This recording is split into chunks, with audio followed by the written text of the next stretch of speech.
Je voudrais peut-être, Président, avec votre permission, donc peut-être synthétiser rapidement les différentes contributions que nous venons d'entendre et ensuite passer la parole à l'assistance, parce qu'en définitive, c'est avec sa contribution que nous allons pouvoir approfondir certains axes qui ont été échafaudés donc, à travers donc, ces différentes contributions et aboutir donc, à des pistes de travail crédibles. Nous avons donc là écouté trois expériences assez intéressantes. Celle du Congo, qui donc a retracé donc les différentes étapes du processus de développement, n'est-ce pas, du Congo, avec les pistes, les nouvelles orientations prises par les autorités actuelles, qui mettent notamment l'accent sur le développement, la spécialisation dans des échanges sud-sud, la diversification au profit des secteurs manufacturiers, le développement de l'agriculture bio, etc., et l'externalisation des activités à faible valeur ajoutée. Professeur, je prends le raccourci, vous aurez l'occasion tout à l'heure de développer un peu tout ça. L'expérience kenyane également nous a été exposée, où véritablement la compétitivité a été assise sur trois piliers. D'abord, donc, tout ce qui est donc, les TIC, donc avec la fibre optique, qui a permis un développement prodigieux. Ensuite, le secteur énergétique qui a été le deuxième pilier, n'est-ce pas, de la conquête de la compétitivité au Kenya. Et enfin, donc, le secteur des infrastructures, notamment portuaires. La dernière expérience que nous avons entendue tout à l'heure concerne Sao Tomé et Principe, qui, bien que s'agissant d'un pays donc, qui pourrait être qualifié de petit par la taille, en tout cas réussi à faire des grandes choses, donc au point d'être classé depuis 2011 comme pays à revenu intermédiaire. Et le rôle du secteur bancaire a été fortement mis en avant donc, dans la réalisation, l'atteinte de ces objectifs-là. Et je pense, chers collègues, que dans la salle, vous risquez d'avoir quelques questions, puisque j'ai été titillé tout à l'heure avant de monter à cette tribune sur le sujet. Donc je pense que vous aurez l'occasion donc d'approfondir les différents axes de travail que vous avez indiqués. Alors, Président, peut-être qu'à ce stade, peut-être que vous direz peut-être dire un mot avant que je passe la parole au public.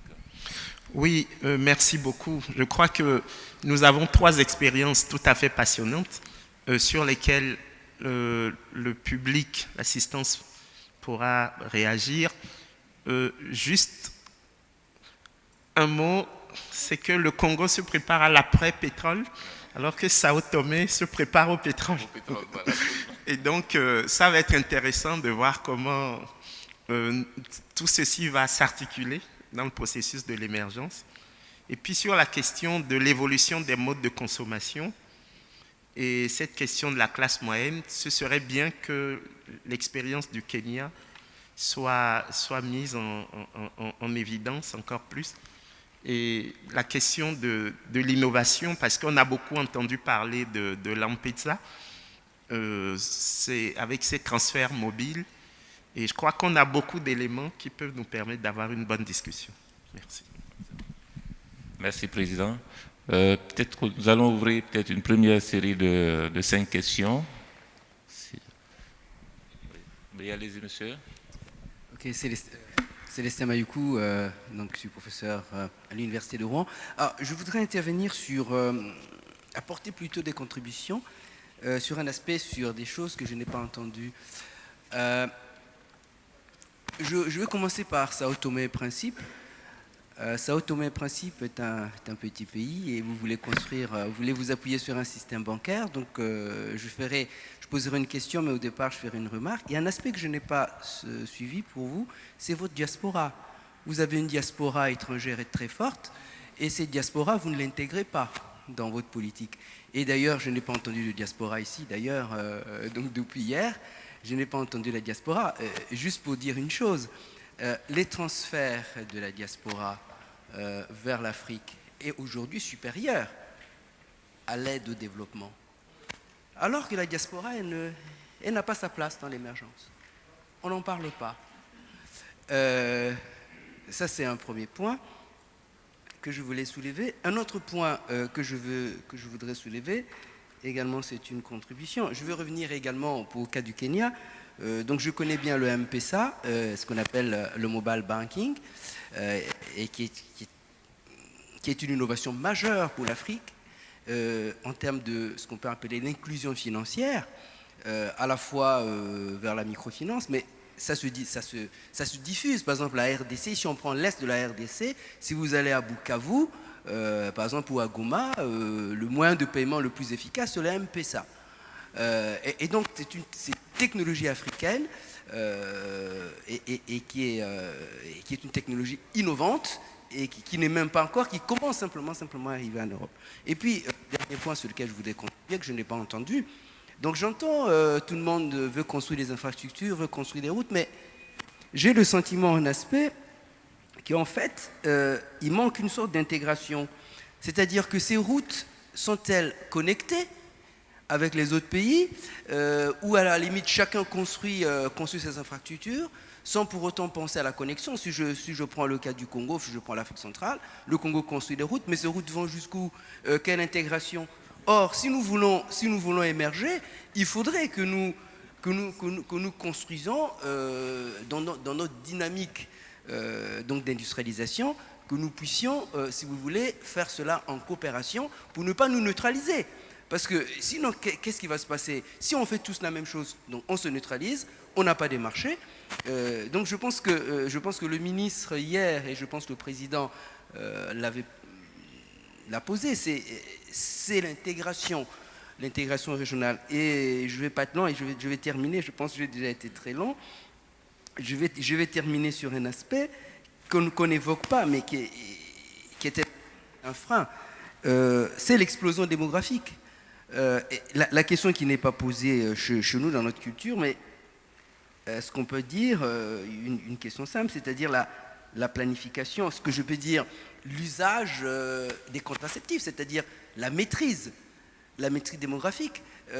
Pourquoi cette question, nous ne la posons pas? Nous ne voulons peut-être pas y toucher, mais nous savons à la fois que la population est un facteur de développement, mais il peut être aussi un frein. Si vous avez 10 enfants à nourrir, comment vous faites? Comment vous faites pour les nourrir? Comment vous faites pour les éduquer? Quel est le temps que vous consacrez pour leur éducation? Vous n'avez pas du temps pour vous-même. Donc, autrement dit, c'est une question qui est une vieille question, soulevée par l'économie d'ailleurs par Malthus depuis longtemps. Cette question, on doit également la poser. Et hier, elle a été soulevée. Si chaque année, nous avons 30% de plus des élèves. Mon grand frère Célestin, je m'arrête. Je sais que nous, les enseignants, nous sommes bavards. Monsieur le Président, je m'arrête. Mais je voulais simplement dire que ces questions-là, je ne les ai pas entendues. Nous mais je voudrais les soulever. Nous profitons pour vous faire un salut amical. Nous allons donner la parole à Madame la Ministre et nous allons revenir. Oui, au premier rang. Merci. Merci, Monsieur le Président. Donc, moi, c'est le professeur Ndri Youma, je suis ancien ministre de la Santé. Les interventions de ce matin étaient très intéressantes. Et le problème que je voulais poser, c'était la contribution des banques à la production, notamment aux entreprises familiales. Parce que l'exemple du Brésil qui a été présenté ici concernant l'agriculture familiale, je pense que c'est un bon exemple. Mais en Afrique, l'accent est surtout mis sur la grande industrie. Et les petites et moyennes entreprises, notamment des entreprises familiales, sont occultées. Or, vous avez dit tout à l'heure que le monsieur du Kenya a dit que la décentralisation, ce n'était pas seulement la décentralisation des pouvoirs, mais aussi de la base. Alors, qu'est-ce que le secteur bancaire peut faire pour appuyer ces entreprises familiales, notamment les PME, avec le coût de crédit si élevé? Mon deuxième volet concerne l'employabilité. Effectivement, vous avez dit qu'il faut mettre l'accent sur la formation, l'éducation. Et cela doit aller de pair avec l'employabilité. Mais vous savez que nous avons beaucoup de contraintes en ce qui concerne l'employabilité à cause des exigences, je peux dire des partenaires, enfin des bailleurs qui nous imposent des quotas et nous avons des personnes qui sont formées qui ne peuvent pas être employées. Qu'est-ce que les banques peuvent faire pour aider ces jeunes à non seulement être formés en entrepreneuriat, mais aussi financer des regroupements professionnels? Voici un peu mes questions que je voudrais poser. Merci beaucoup.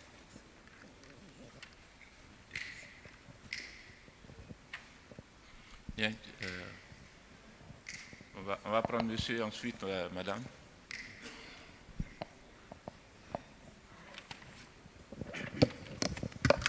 Thank you very much, Mr. Chairman. Let me thank the presenters for the presentation. I have just 2 or 3 points to ask Dr. Sibanda, Head of Planning and Investment in the Government of Zimbabwe. I think the first point is I heard very little, Chairman, about poverty reduction in the presentations. And yes, there was increase in the GDP and aiming very high, but I think the presenters might have to elucidate on poverty reduction. I thank Kenya for the M-Pesa. I think Africa has learned a lot from the M-Pesa system, which is promoting inclusivity. But I want to pose a question whether this is not threatening the traditional banks and what are they actually doing. The third point, Chairman, is on the youth unemployment. I think as a main characteristic of the problems we are going through, I want some comment on that, particularly to avoid the youth quake that we have seen in the North African countries. To Kenya again, Kenya has pursued market economy traditionally, but I want them to comment on whether we are learning from the Chinese public sector enterprises which are appearing to be effective. Is their lesson to that? And to Congo, the 50% infrastructure budget, can there be an elucidation on how it is being funded, the payback, and also the relationship with the Chinese, etc., in terms of the infrastructure? Final, Chairman, I want to echo the question raised by one distinguished delegate on the remittances. I think we need to get some comments on that.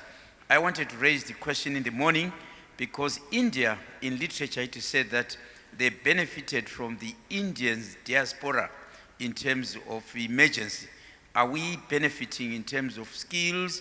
Are we benefiting in terms of ideas? Are we benefiting in terms of remittances? I want to echo the question raised. Otherwise, thank you, Chairman, for the interesting discussion. Thank you.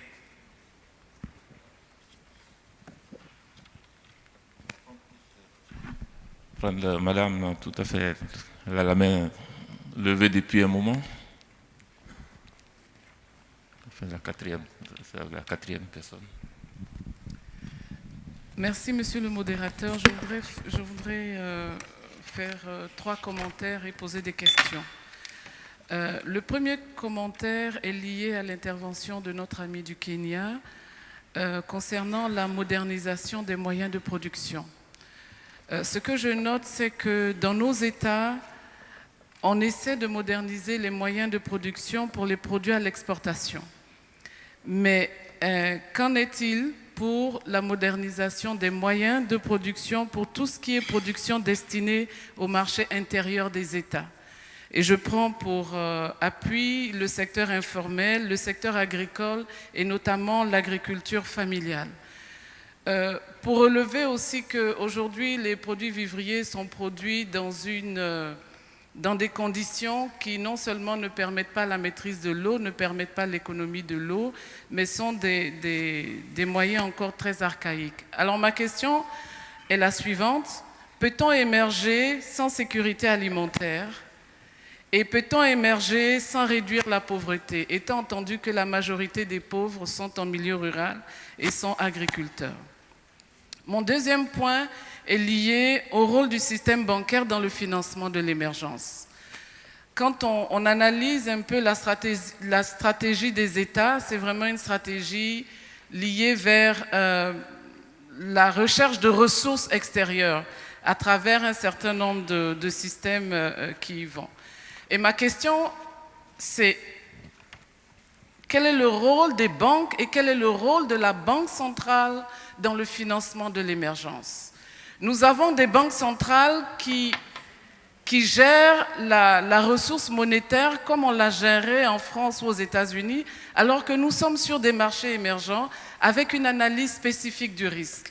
Et quand vous regardez tous les ratios prudentiels que la Banque centrale impose, elle n'incite pas les banques à prendre un certain nombre de risques, alors qu'il y a des financements que nous devons faire pour les petites et moyennes entreprises et même pour que nous puissions commencer à investir dans nos différents pays. Donc, quel doit être le rôle des banques centrales dans le financement de l'émergence, le financement de l'agriculture, le financement de l'industrialisation? Et j'en veux pour preuve, les taux d'intérêt qui sont pratiqués dans nos États sont tellement élevés qu'ils n'incitent pas à l'investissement interne. Aujourd'hui, il est plus facile de prendre un prêt en Europe à 2% pour venir investir ici, plutôt que de prendre un prêt en Côte d'Ivoire à 15% pour investir. Qui des deux sera compétitif sur exactement le même marché? Donc, on ne peut pas parler d'émergence si on ne met pas aussi l'accent sur la transformation du système bancaire qui permet de produire l'argent et qui permet de gérer la ressource monétaire. Donc, c'est un peu ce qui concerne la compétitivité aussi des sources de financement. Et là, je voudrais simplement relever que certains taguent la Chine. Mais l'avantage que la Chine a eu de venir en Afrique, c'est qu'il a rendu un peu plus compétitifs les financements extérieurs. Et ça, c'est important d'avoir de la compétition et d'avoir aussi la possibilité d'avoir des ressources beaucoup moins chères et à plus long terme. Merci. Merci, Madame Dao. On va prendre Monsieur le ministre. Monsieur le ministre du Plan du Togo, qui demandait la parole. Oui, merci beaucoup pour tous les développements qui sont faits aujourd'hui. Je voudrais être un peu concret. Madame qui vient d'intervenir a parlé de compétitivité. L'expérience du Congo qui a été présentée parle d'expériences de joint venture qui ont été faites notamment avec la Chine. J'ai vu dans le document qu'on produit aussi des panneaux solaires. Maintenant, les produits qui sont fabriqués, est-ce qu'ils sont compétitifs sur le marché? Parce qu'il y a des produits qui sont importés de Chine, qui sont fabriqués en Chine, importés de Chine, qui sont sur nos marchés. Est-ce que ces produits fabriqués au Congo avec l'assistance de la Chine, est-ce qu'ils sont compétitifs sur le marché? J'aurais bien voulu aussi que nous donnions des exemples sur la base de l'intégration régionale. Je prends l'exemple de la CEDEAO. Nous avons plusieurs pays producteurs de pétrole dans la sous-région. Bon, ce n'est pas maintenant que le pétrole, les cours du pétrole sont bas. On ne voit pas les pays pétroliers produire pour la consommation de nos États. Moi, j'aurais bien voulu qu'on aille sur des cas aussi concrets pour voir, parce que c'est des éléments qui permettent vraiment d'évaluer la compétitivité de nos économies. Merci. Merci, Monsieur le ministre. Je pense qu'on va reprendre cette première série de 5 questions et ensuite on en prendra une deuxième, si vous le voulez bien. Alors, nous allons commencer par la première question, celle de M. Mekou. Cher ami, Sao Tomé, pourquoi la diaspora n'est-elle pas intégrée dans les politiques de développement? Monsieur le Président, la diaspora, je dirais même qu'il y va sans dire que la diaspora a un rôle très important dans le processus de développement de son pays respectif. Comme vous le comprenez, mais pour que cela se fasse, il faut qu'il y ait une politique, n'est-ce pas, tournée vers la diaspora. Chaque pays, chaque gouvernement doit avoir une politique cohérente, n'est-ce pas, qui puisse permettre non seulement à la diaspora d'être encouragée à faire des transferts de moyens de ces épargnes vers le pays d'origine, comme aussi donc faciliter cela, mais comme aussi permettre aux banques, n'est-ce pas, de pouvoir collaborer avec ceux qui ont cette possibilité que font ce transfert, de faire non seulement l'accueil de ces moyens, mais aussi voir des politiques et envisager des politiques pour faciliter, n'est-ce pas, l'application, l'utilisation de ces fonds, non seulement par ceux qui le font venir, comme pour la société en général, le marché en général. Donc, l'élément le plus important, c'est la politique même du gouvernement, n'est-ce pas, de l'État, vers la diaspora.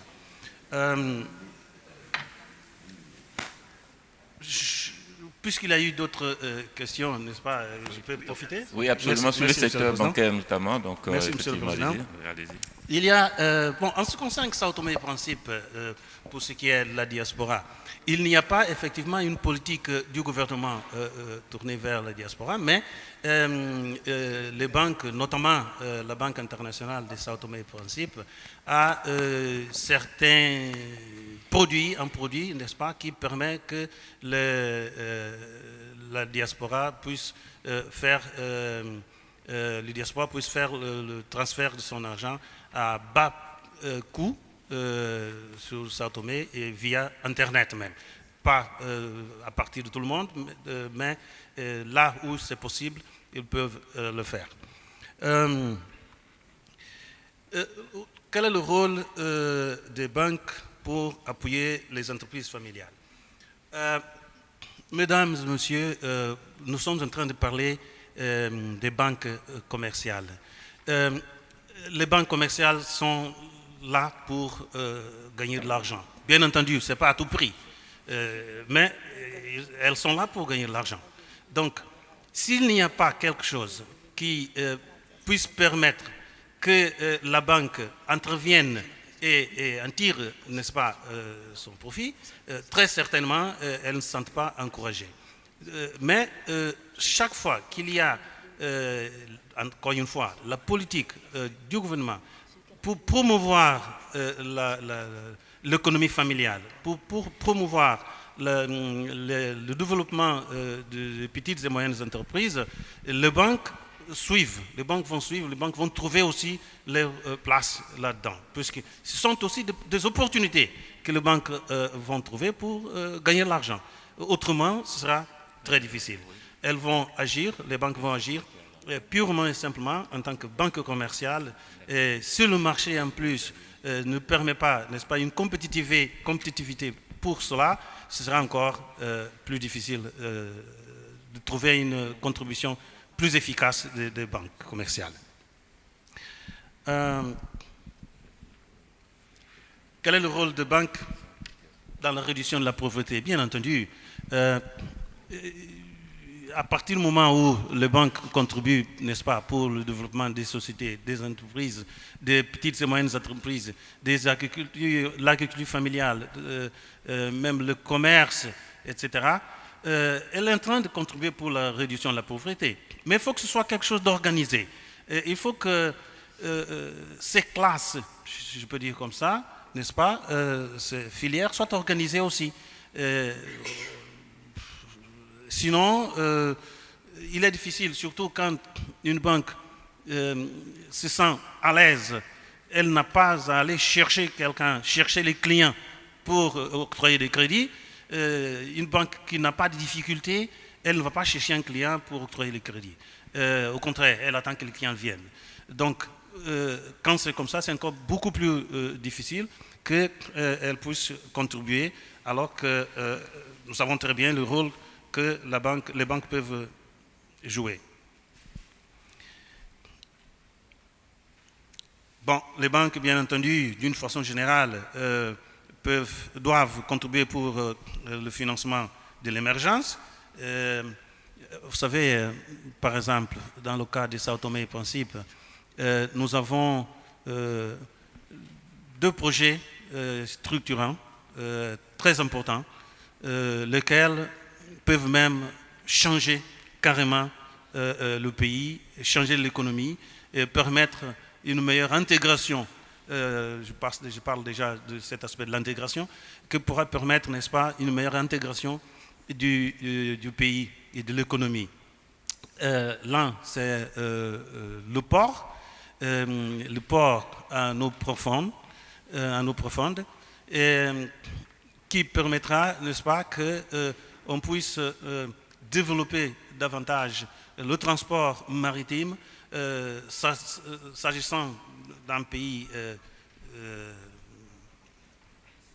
insulaire, bien entendu que nous avons besoin de désenclaver, si je peux dire comme ça.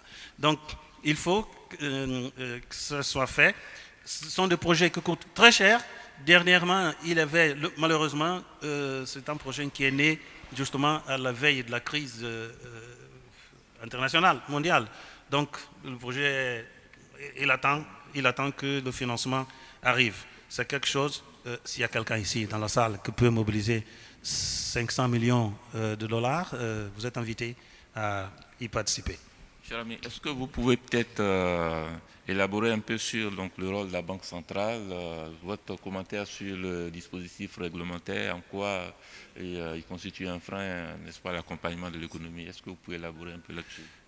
Oui, Monsieur le Président. Très rapidement. Très rapidement, oui. Monsieur le Président, effectivement, la Banque centrale a un rôle important. Pourquoi? Parce que sans la supervision, sans une bonne supervision, correcte supervision, rigoureuse de la Banque centrale, les banques finiront par peuvent faire des bêtises.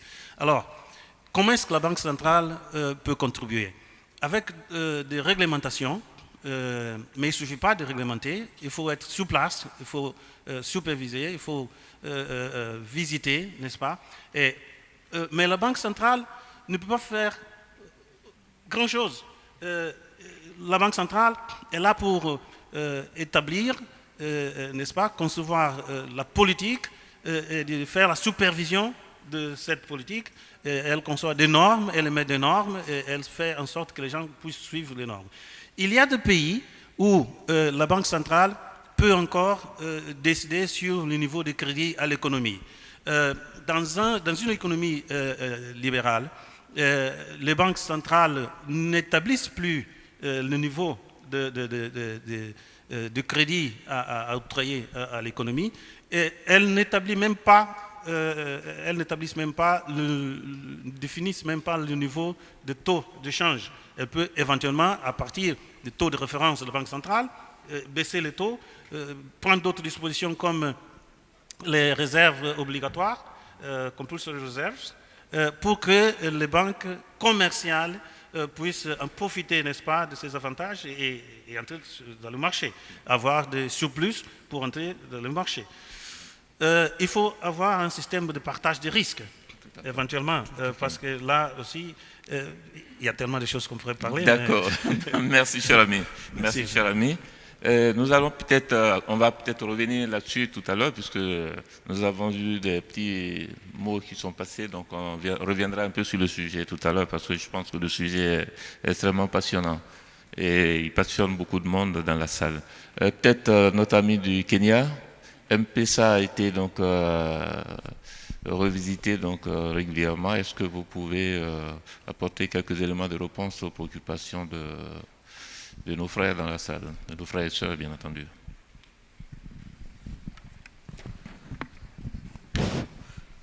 Thank you. Thanks, beaucoup.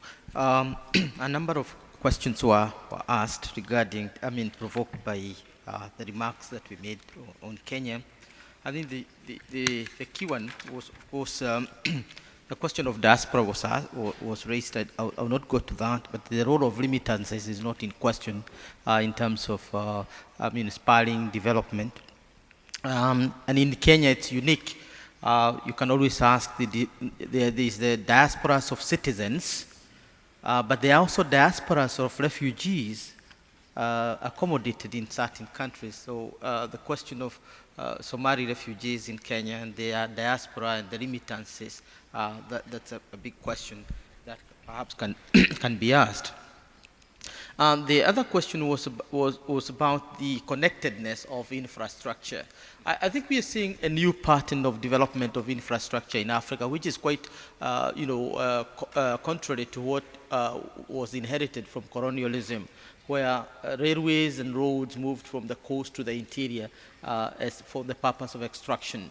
We're beginning to see the crisscrossing of roads, and roads that are meant to connect populations as opposed to just transferring raw materials from the interior to the coast or the ports of embarkation. And that is the nature with the Rapset road, which is coming with a new port, a new railway system, a road system, and a fiber optic system, all compounded into one, moving from a new port in Lamu all the way going around, joining Uganda, and also connected with other roads and railway networks. I think there's a new development. I hope this is something that can be replicated across the world.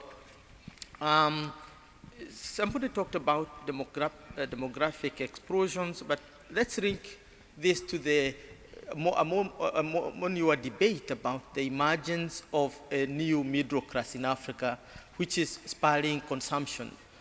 You have seen the culture of new supermarkets and malls, where Kenya, for example, in 2012, is estimated to have hit the 50% population of its population as middle class. That this is the people consuming $2 to about $20 by the African Development Bank, and you can feel the impact of that class by the expansion of malls across Nairobi and other emerging cities. So demographic explosion should not be seen basically as negative, as long as we are able to improve the quality of our people, which means that we are creating markets that can consume and that are going to attract external investors. Coming to decentralization, the Minister of Health asked whether decentralization can help uplift agriculture. Devolution in Kenya is predicated upon the notion that different rural areas have different needs, and therefore intervention will be different. There are areas of agricultural potential, but there are other areas of just pastoral potential. In other words, they are good for cattle rearing or animal rearing for that matter. What is emphasized in Kenya is every county or every one of the 47 counties improve on what we can call comparative advantage. You emphasize or you put resources in the sector that is going to have a multiplier effect on the entire population, rather than replicating agriculture, let's say coffee growing or cotton growing. You emphasize on what is there. There is one of the richest counties in Kenya in terms of generation of local resources is actually based on tourism. It is the Masai Mara, the county in which we find Masai Mara and the seven wonders of the world, wild beasts. It's called Narok. If you emphasize on agriculture in that area, you're not going to help those people because their comparative advantage is improving on agriculture and hospitality industry. That kind of emphasis. But basically, because Kenya is an agricultural country, most counties are looking at which crops are going to do better if supported. Let me move to the minister from Zimbabwe, who asked about the poverty reduction and so on. I think the whole strategy of devolution is about poverty reduction. And I think the whole theme of Africa Emergence is about borrowing lessons from those countries that have worked, Brazil, India, China, in order to pull the mass of our population from poverty. Emergence is essentially about poverty, not poverty reduction, if possible, elimination, so that we get the mass of our people as consumers of our product and producers of our commodities. On M-Pesa, the question was whether it is threatening traditional banking. Let me emphasize that banking in Kenya has never been so robust with the emergence of M-Pesa, because we are now having two kinds of accounts. The account, or the first account are those that are physical, where you go to the bank and open an account. But when you open an M-Pesa account, because it has to be based on account, then you have opened, a new account. So that small banks that would otherwise have been insignificant because of the clientele are now beginning to be feasible because they have virtual accounts. Those are the accounts that are depending on M-Pesa. So rather than threaten the traditional banking, it is actually introducing a new aspect, empowering banks and empowering clients in the banks. Finally, let me answer this question on modernization again from Madam Dao. Madam, modernization of production, you ask whether it's helping food security and so on. I think because of interest of time, I did not emphasize much on the modernization of agriculture sector in Kenya. Traditionally, Kenya was known for tea growing, coffee growing, and to an extent, cotton growing. There is a major shift now because floriculture, the growing of flowers, growing of fruits, the Kenya Airways is largely depending on export of flowers to Netherlands, Amsterdam, and other markets. And this is completely new. Export of avocados to France, export of other fruit to other places. So agriculture is actually diversifying, and in that regard, this is helping food security because the traditional crop that Kenya was growing, tea and coffee, was a threat itself to food security. Okay. Because you can feed on it. Okay, thank you, my brother. Thank you. Thank you very much.